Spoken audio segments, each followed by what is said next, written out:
Italy is on course to elect the country's first government led by the far right since the end of World War II. According to early projections, a coalition led by Giorgia Meloni has won a decisive victory in Italy's snap election. That coalition won just over 43% of the vote, which is enough to give it a comfortable parliamentary majority. Joining us now, Professor of History at New York University, Ruth Ben-Ghiat. She's the author of the book Strongmen, Mussolini to the Present. Good to have you. So, Ruth, it seems to me that far right may be a bit too tame of a description for a party that has fascist roots. And it looks like the next leader of Italy, who once openly praised Benito Mussolini. Oh, absolutely. And it's important to stress that because she's now trying to market herself as a conservative. But there is nothing conservative about Meloni or her party. Her party was formed in 2012 because the Berlusconi government before had fused with the existing far-right party, and there was no autonomous right-wing extremist party. So that's where that was the origins of that. Meloni herself was a hardcore neo-fascist militant her whole life since 15 years old, rising to become the head in the 90s of the youth organization. And it's very important, if you look at the logo of the party, there's a tricolor flame in there. And that was the original logo of the neo-fascist party that was founded after Mussolini, died and his party was banned. And she has insisted to keep that flame in there because her mission is to bring forth, to carry forth the values of fascism. So much so that a party elder just 3 days ago said, we are all heirs of Il Duce.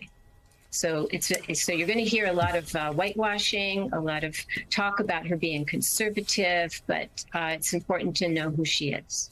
Not the case. You write about this development in a piece for The Atlantic entitled The Return of Fascism in Italy. Reading from your piece, quote, if Meloni comes to power at the end of the month, it will be as head of a coalition whose other member were each once the main force on Italy's populist right. Meloni's enemies list is familiar. LGBT lobbies that are out to harm women and the family by destroying gender identity. George Soros, an international speculator, she has said, who finances global mass immigration that threatens a great replacement of white, native-born Italians. Meloni shows affinity for authoritarian strongmen like Marine Le Pen, until recently the leader of the National Rally Party in France. Meloni has expressed support for Russian President Vladimir Putin, although she has muted that enthusiasm since his invasion of Ukraine. The current popularity of Meloni's party, in part, indicates the weakness of the Italian center-left, which has struggled to package its ideas in ways that connect with voters. Above all, it signifies an acceleration of Italy's democratic backsliding. So, Professor, and I've been saying this since 2015, one of the biggest problems in European politics that I was concerned about was the fact if you ever talked about meaningful immigration regulation, meaningful immigration reform across Europe, you were called a Nazi. You were called a fascist. You were never allowed to discuss, like, for instance, what Merkel did in Germany, what happened in Sweden with 40,000 Syrian refugees. And, of course, there's always the pushback saying, oh, well, things have been great since then for Germany. Things have been great in Sweden since then. The voters don't think so. And again, there's not been, you're talking about the failing of center left. I think there's been a failure in the center of European politics where there's no reasonable, rational way to talk about immigration without being called a Nazi. So we end up with Nazis or fascists getting elected.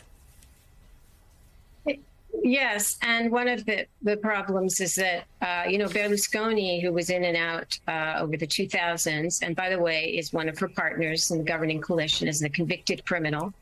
And he was one of the first to detain migrants and demonize migrants in all of his governments. And Salvini of the League, who's the other governing partner, he actually called for, quote, mass cleansings of immigrants.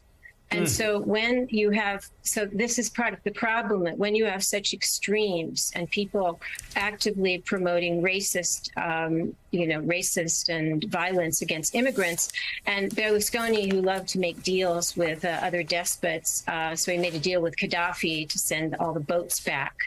That skews the whole debate. And when you've got these extremists, it seems it's very difficult to have a kind of centrist option prevail.